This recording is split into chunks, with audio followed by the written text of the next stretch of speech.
Thank you, Master of Ceremony. Good afternoon, ladies and gentlemen, boys and girls. I would like to start off by recognizing and honoring the Minister of Higher and Tertiary Education, Professor Munyenza, who is here with us and is going to give us some exciting insights. I follow this man with a passion because him and I are comrades going back in terms of making sure the education system in Zimbabwe goes forward.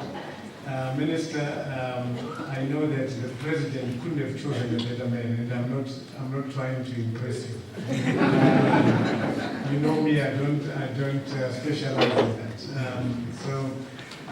Thank you for that. And I also want to recognize the CEO of SIRDC, Professor Dr. Mafoti, who is my colleague at the Presidential Advisory Council. Also, Ambrose Kavu, who is the TIPS manager, just to say all protocol observed and distinguished guests, ladies and gentlemen. I've been trying to speak to a variety of a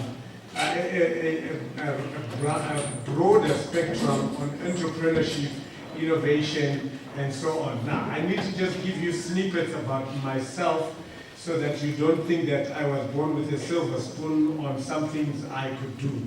Right? I'm rural bred and born and bred. I was educated in Nyanga, rural Nyanga, for much of my time. Left the rural areas because the school was closed because of the War of Liberation. My grandmother and my aunt raised me up. If it wasn't for the War of Liberation and that the school was closed, I would be some kind of maybe village chief headman. Maybe I would be. I was one of the jibas. I still need to go and collect my note. So hint to the Minister of Interior, please. I need to find the offices so I could also be given my disability award. For real, the war was terrible. I remember as a 12-year-old just watching people die. It's not an easy thing to still realize up until now when I'm over 50 to still now think, wow, that memory is still vivid when I was 12. So yeah, I then went through school and just did what I did, but never found my career from day one. So I'm not one of those people, young people, I'm not one of those people after Form 4 or Form 6 I wanted to be a doctor. I wanted to be an engineer, by the way. And they denied me a scholarship. So my parents say, we don't have money to send you to university. Into diaspora, you are grown up now. So I looked for a job, and I started a job as an antidote clerk in an accounting firm. So I meandered my way. It took me 26 years to get to know what I should do in life. 26, it's a whole lifetime, it's a generation. I don't want anyone to go through 26 years trying to figure out what it is. That's why I'm here now. My job is to make sure young people discover their mission in life, their purpose in life at an early age, not when they are all madalas and they're trying to figure out and then they start suffocating everyone. So on entrepreneurship, I'm going to talk about the principles behind you becoming an entrepreneur. Now, there is a whole conversation that goes out there that says you're either born an entrepreneur or you're not, or you're trained. I'm not going to wade into that. I just want you to know that we find out whether you're an entrepreneur after trying. So let's all try. And then along the way, we'll figure out who is not and who is. Rather than to be told the way you look, the way you behave, you're not. You know, some of the entrepreneurs in the world were discovered much later. I think I'm one of those that was discovered a little later than I should have. So, what are we? What is our goal? What is our challenge right now? Our challenge is that we've missed out. As a country, we've missed out on the first industrial revolution, we've missed out on the second industrial revolution, we've missed out on the third industrial revolution. Now, what should we be getting? There's now the fourth industrial revolution. That is what we are faced with. Now, we can't afford to miss that one. Because if we miss that one, we just become poor because the way things are changing, we will be left out and no one will pick us up. So we need to be alert to what is the biggest challenge that's coming our way. Now Zimbabwe has a lot of benefits towards the fourth industrial revolution. Because we missed the other three, we are now leapfrogging into there without having to do the homework for the other 1, 2, and 3. So you don't have to do Form 1, 2, and 3. You just jump into Form 4 because everything else has been made easy and more effective at that. So we need to get there. So when you look at the technological development and where we are going, you realize that actually we have got the bulk of the raw materials to get us into the fourth industrial revolution. And what is it all about? It is about technology. It is about artificial intelligence. It is about services. It is about where machines and technology begin to start to replace human beings. And our challenge is that how do we work in that environment where we do not get displaced by machines and technology and we become defunct?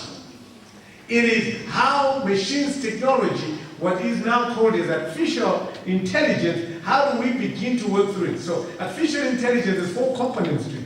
The first one is weak AI, weak artificial intelligence, which just tells you, you know how you've seen those adverts of somebody sitting on the other side of the car and the car is just maneuvering around.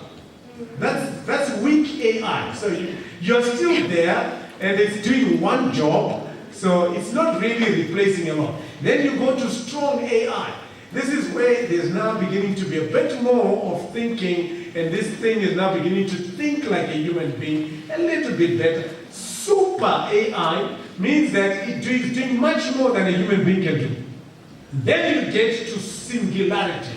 Singularity, it is a superhuman being. It's almost like driving a car. It will drive the car. It will notice that there is an end where you are about to get to. The car will screech to a halt. Now, you might be thinking, is this something that is going to happen in the so very distant future? It's happening now. It's beginning to happen. So that is the challenge we have. Now, I want to start off with that so that you understand that this is not just about making money. This is not just about it. It is about a paradigm shift that is taken. Now, let me just give you paradigm shift, boys and girls particularly. Paradigm shift starts off with a change in philosophy. It's not incremental. It's not like, oh, let's just increase. Let's just do a little bit more. Let's just work a little bit more, a little bit harder. Let's spend a little bit more time. It's a philosophical change. It's a paradigm. Let me just tell you, I can say this because the minister is here. I've been in seminars, workshops with this minister, Minister Muguna, Professor Muguna here. He has never been late once. We've never waited for him. It's a paradigm shift. Now, elsewhere, you have government ministers who you have to wait for 3 hours. And then when you have waited for them for 3 hours, you just say, we are so delighted and we are so privileged that you have found it time in your so busy schedule. So we were laughing with the minister. And the minister said, what busy schedule when I'm supposed to be here? So he says, don't greet him and says, oh, well, in your busy schedule, you spared time for us minions here. We just wanted to know, that's his job. To be here is Minister Murina's job. It's a paradigm shift. Now you guys are looking at me, you can't address our minister like that. No, paradigm shift. It's a philosophical shift. It's a philosophical shift where we've got to look at things that are there instead of more of the same traditions, cultures, and so on. So once you have a paradigm shift, once you have a philosophical shift, now you need a structure that drives that philosophy. If you don't have a structure to do that, because structure then molds culture, because you know that culture eats strategy for breakfast. So your structure ingrains your culture now, because there's a new philosophical move. And then it informs your behavior. So the behavior changes completely. Now, you will hear more from Minister Muru. I know that he will say some of these things. I'm excited with where higher and tertiary education is going in this country. For years, I've been at loggerheads with the current ministry because of the way things were being done. But I'm so excited because it is now looking at the end in mind. What product do we want at the very end? And now we start with the end in mind, let's work ourselves backwards. So now I'm doing the same thing. I've already told you there is artificial intelligence that is a threat to anyone who thinks that they can. Now, for some of us who are a little old, like myself and even older, if you still are struggling just to switch on a computer, you are going to be displaced. If you don't have an email and if you're not on internet and you do all these things, you are going to be completely displaced. You will be a laborer. Even though you've got doctorates, you've got qualifications. So that is where, now, where is the world? And I'm giving you a picture where the world. So the world over, the wealth of the nations is now being measured by the intangible. So it's going to be in services. That's why I'm talking about artificial intelligence. So I'm not saying you can't produce, but it's how you're going to produce. You will find our agriculture is now going to be driven by technology. But it doesn't mean you're not producing, but you're producing more effectively, efficiently, and the productivity just increases. So you have to invest more in technology rather than in working a little bit harder and extending your working hours. It is now in services. What is the value of Apple? What is the value of Amazon, Alphabet, in terms of market cap? Both these companies are over $1 trillion in market cap. But what do they produce? Not one gadget. They don't even produce the iPhone. They're into software. So that is where the world is going to be. Now, in what we call, the government came up, the president came up and said, we want to be an upper middle income earner. Now, we need to all understand what that means. What it means is that we move our whole developmental trajectory from just, let's just do a little bit more, but there's a quantum leap. So you look at the low-income countries, their intangible wealth is 59% of their entire wealth. And then on natural resources is 25%. On production or manufacturing, it's 16%. So it gives you 100. And then you go to the middle income earning countries, 68% is in intangible. 13% is now in natural, 1-3. What does it mean? It doesn't mean that they're not producing more here on the natural. It means that they are scaling up on the intangible. And where salaries are higher, where quality of life begins to improve. And then on the produced, it's 19%. You can see it's going up. Now, in the high income earning countries, 80% of their wealth is in intangible. You can't hold it, you can't touch it. 3% is in natural resources. So you look at America, Germany, Japan, 3% is in natural resources. That's their wealth. Now, I am trying to make us realize that the more we are still boasting about our natural resources, it means we're not having a quantum leap into the fourth industrial revolution. And then produced is 17%. Now, how is this going to happen? How is this going to happen to raise entrepreneurs for this type of environment? They are trending what they call unicorns. Unicorns is a one-horned, it's actually a legendary myth animal. It doesn't exist. It's like a horse. So these are unicorns that are going to take over the world in the next 10 years. In fact, 10 years, I'm stretching it too far. In the next 5 years, the way we do things is going to change. And this is who are these guys? Which sectors are these? Are going to dominate the next decade? From now, from 2020, this is from 2020 to 2030, when we are saying we're going to be an upper middle income earner. The world is going to change. Number one is going to be solar. The demand for energy, for power, I don't want to talk about our situation currently. I don't have the time to explain where we are. But solar is going to, renewable energies is going to be one of the unicorns that if you begin to innovate around there, so those who are excited about innovation, creating, look around the sun. Now, Zimbabwe is in the top 3 regions in the world for irradiation, which is the part of the sun that gives solar energy.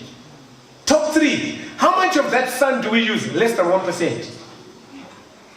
So what does that mean to you and I? It means there is an opportunity for young and old innovation to come in and say, look, let's begin to pursue the solar trajectory so that we replace. If we want to build more dams to generate electricity, it's going to take us a little while.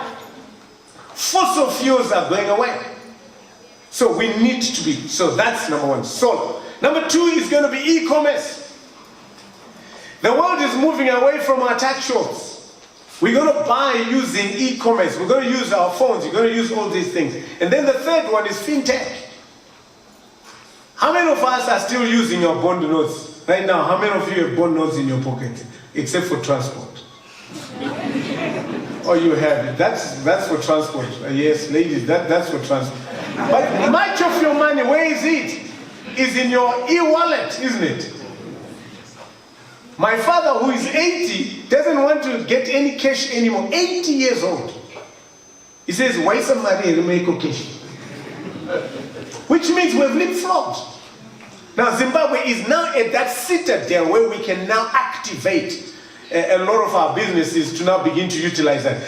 We will not. You heard the governor of the reserve and said we're going to print $400 million notes to replace because of the new currency that is there. But none of us are going to be lining up at the bank. I want to also have my own notes there. None. It is just to allow easy transaction. But all of us are going to continue on our e-wallets, our transfers, and that's it. Because the culture, the paradigm has changed.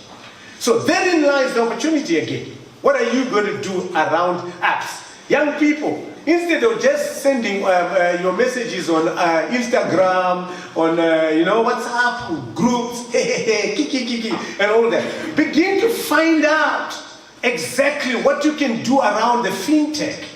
How do you develop an app? Don't wait until you're educated. You don't have to. There's Dr. Google. Start there. Educate yourself. Look at the need. Why should we have people looking for medicine or people going to hospitals? Here's one. Why should people go to hospitals to get checked whether their BP is high or not? When you can put on a Fitbit watch here that sends a message to the doctor and actually calls you and say, look, hey, you're not well. I'm seeing the record on your BP is too high, your sugar levels are too high. Please come to the rooms now. Now, you think that is happening in Europe only? It should happen here. Because we already have the connectivity in Zimbabwe. And then electric car is going to be the next unicorn. Why am I saying all these things here? Because people are getting it. I'm getting into the electric car business. Watch. I'll give you the next 12 months. And don't say I didn't tell you. Why? When I see these queues, I get excited. Not because people should be in queues. But I say the need for an electric car is when? Is now. So what are you doing in terms of finding solutions around here so that the need for fuel cars diminishes and now we've got electric cars? We've got the solar, we put the charging point wherever we want, wherever there is sun. So we don't have to have the grid. Cars come, log up, load on. How many of us are thinking that I should have a charging point now? So why would me I open road so when you charge a charger, much guys you for us for 30 minutes. Feel up, they go away. The bill 1,000 up. The bill wire one.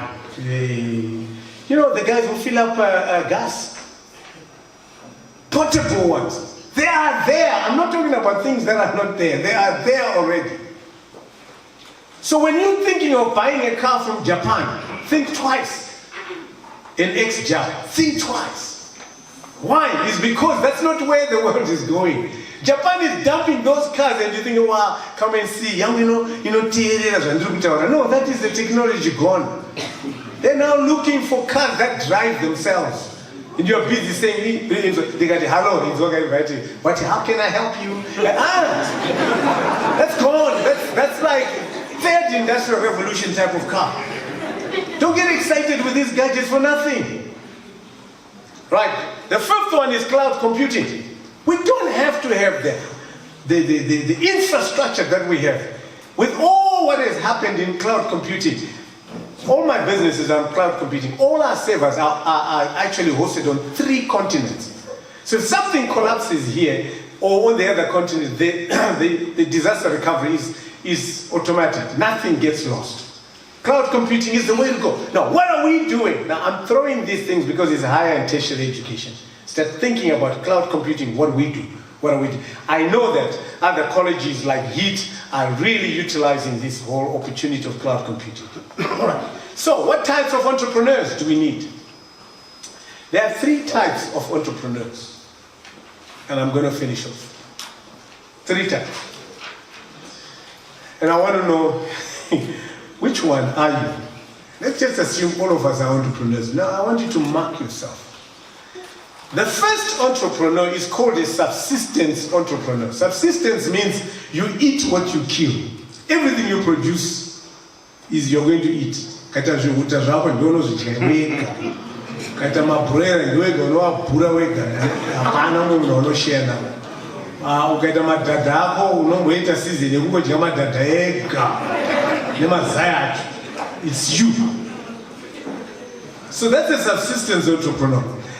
I have no problem with that because he or she helps us to do what I call poverty eradication. Because initially people must produce so that they are not going to borrow bag from someone else. So that's okay. But these sort of businesses don't go anywhere. They die with the owner. So as they age or when they fall sick, the business also falls sick.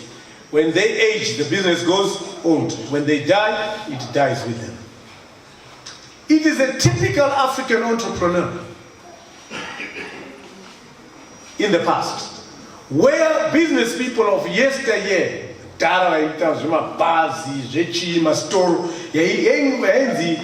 Munyenza and Sons general dealers, but Munyenza general dealers did, gone finished. Somebody else buys it. So that was because it was a subsistence entrepreneur who was driving that. Now the next one is what I call the lifestyle entrepreneur. The lifestyle entrepreneur does a bit more than the subsistence. Makes a lot of money. We have some of those in this country. They make lots of money. And when they make lots of money, here's what happens when they make lots of money. They don't go and form new businesses. Guess what they do? They buy a bigger car. Now, there is no revenue in cars. Now, let me just say this for you as an entrepreneur. If the house you're staying in is not an asset, the car you drive is not an asset. All those are liabilities because you pay. But if you buy a car and use it to generate revenue, it's now an asset. If you buy a house and rent it out, it's now an asset. Now guess what we go and do? Because we grew up in colonialism and poverty. You go and build a 10-bedroom house when you've got 2 children. With a guest wing and no one comes. Have you seen those houses? There's a guest wing and no one comes. See, when we clean a guest wing. But a whole year goes by, no one has visited you. You don't want anyone to visit. But when people come and see my house, yeah, we've got the guest wing there, we've got 2 lounges there, we've got 2 dining rooms there, and no one cooks in the kitchen. 10-bedroom house. Car! You've got 5 cars. You can only drive 1 car at a time. I went through all that. By the way, I went through all that and then I realized it doesn't work. Simple.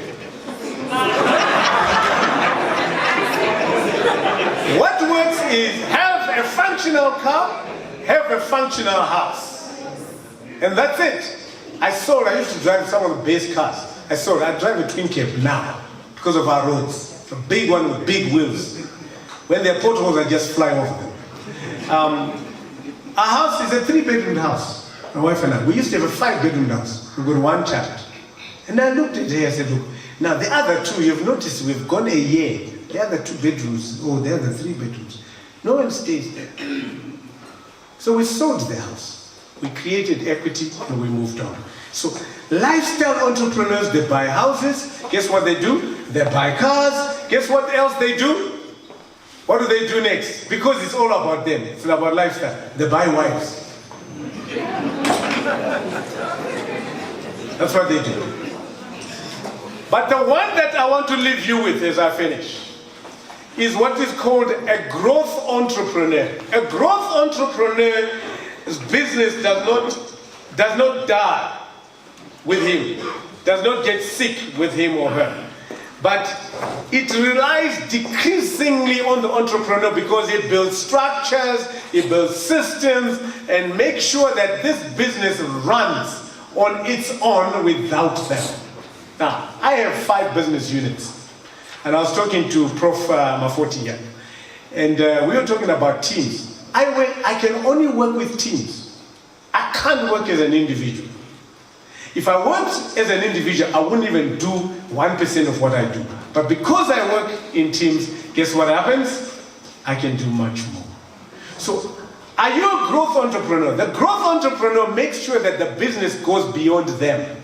It goes to the next generation. It multiplies.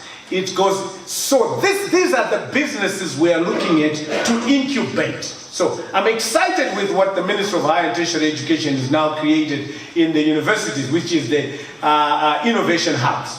So the innovation hubs must come up with IP and then commercialization, make sure that we work on that, and then we go through pre-revenue and post-revenue, and we start scaling those businesses now into what he is terming as the industrial parks.